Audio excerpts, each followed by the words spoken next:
Apple's iPhone launches have always carried a special weight. Every September, millions of people across the world tune in to see what new ideas the company has to offer. But the iPhone 17 launch feels very different. It's not just another step in the long line of yearly upgrades. Instead, it marks the start of a new direction for Apple. A direction that blends design, performance, and cutting-edge technology into something that feels bigger than a regular phone refresh. The iPhone 17 Pro Max sits at the very top of this lineup. It has always been the ultimate iPhone. The model for people who want the biggest screen, the most powerful chip, and the very best camera system Apple can make. With this year's updates, however, Apple is trying to push the Pro Max into a new class entirely. And that shift begins with price. For years, Apple has been cautious about raising prices. The base iPhone has stayed at $799 since the iPhone 12.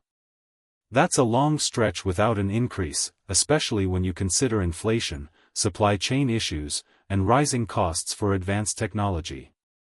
But reports now suggest that Apple is preparing to make that move with the iPhone 17. The base model may climb to $849, while the Pro Max could rise to $1,249. A noticeable bump, but one that Apple seems confident buyers will accept. After all, the upgrades in store for this generation are not small tweaks. They are headline features that Apple believes will redefine what the iPhone can do. A lineup with surprises. The iPhone 17 family is shaping up to be one of the most diverse lineups we've ever seen. We're not just talking about the standard iPhone 17 and the iPhone 17 Pro. This year introduces a brand new model, the iPhone 17 Air. That's right, after years of rumors, Apple is finally ready to use the Air name for a phone. This is expected to be an ultra-thin device, possibly the slimmest iPhone ever made, with a design thickness of just 5.5 mm. To put that into perspective, it could make even the current iPhone 16 Pro look chunky. The Air is rumored to replace the Plus model, which never fully captured consumer attention. With the Air, Apple is aiming at people who want a premium iPhone experience but in a lighter, sleeker, and more stylish package.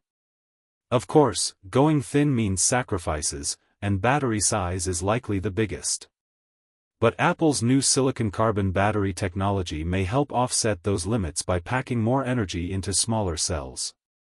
If Apple pulls this off, the iPhone 17 Air could become the new design icon of the smartphone world. Meanwhile, the Pro models are chasing performance and camera power. The Pro Max in particular is set to receive a redesigned camera array.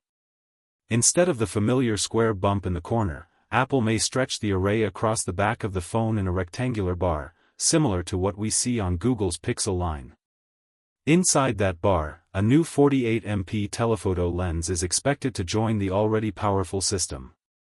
That would give the Pro Max 4 48MP sensors, a level of consistency and detail capture that few phones on the market can rival. Price hike logic. But why the price hike?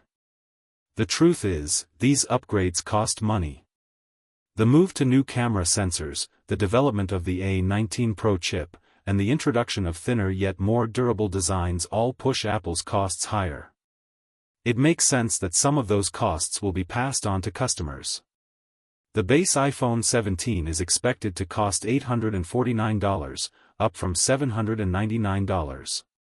The Pro may remain around $1,099, while the Pro Max climbs to $1,249. The Air's pricing is still unclear, but estimates range from $899 to $1,099.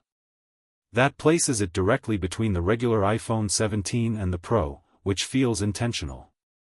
Apple doesn't just want the Air to replace the Plus, it wants it to stand out as a unique option in the lineup.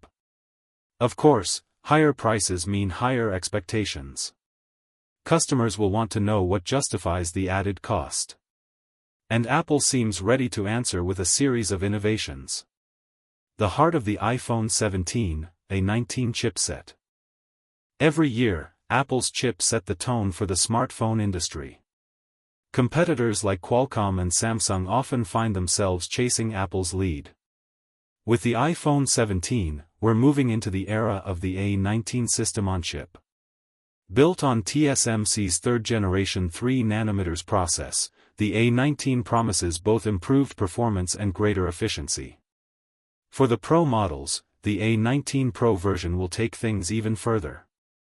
Expect faster processing speeds, better graphics performance, and a stronger focus on AI capabilities. On-device intelligence is becoming a major selling point across the industry. From photography enhancements to real-time language translation, AI is now baked into everything. Apple wants the iPhone 17 Pro and Pro Max to be the best examples of this new era. One of the practical challenges has been heat management. As chips get more powerful, they generate more heat. To address this, Apple is rumored to be adding a vapor cooling chamber, at least in the Pro models.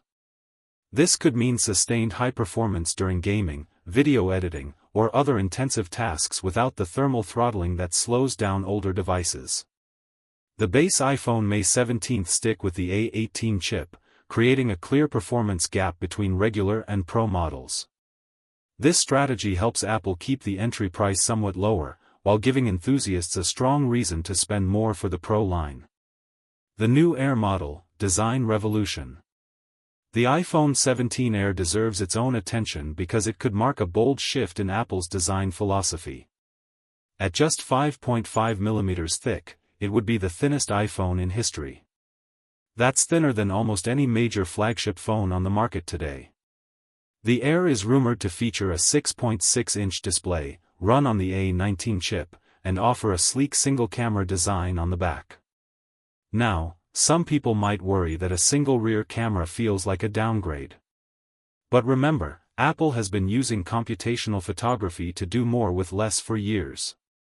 The Air may focus on delivering great results with a single lens, backed by software magic. And for many people, a single high-quality camera is more than enough. Battery size is the biggest concern. At around 2,800 mAh, the Air's battery sounds small compared to other iPhones. But Apple's rumored new battery chemistry, combined with the efficiency of the A19 chip and the in-house C1 modem, could stretch that capacity further than expected. The C1 modem in particular is designed for efficiency, which should help the Air make the most of its smaller battery. If priced between $949 and $1,099, the Air would compete directly with slim flagship phones like Samsung's Galaxy S25 Edge. But Apple's edge lies in its integration. By controlling the hardware, software, and modem design, Apple can optimize performance in ways competitors often struggle to match.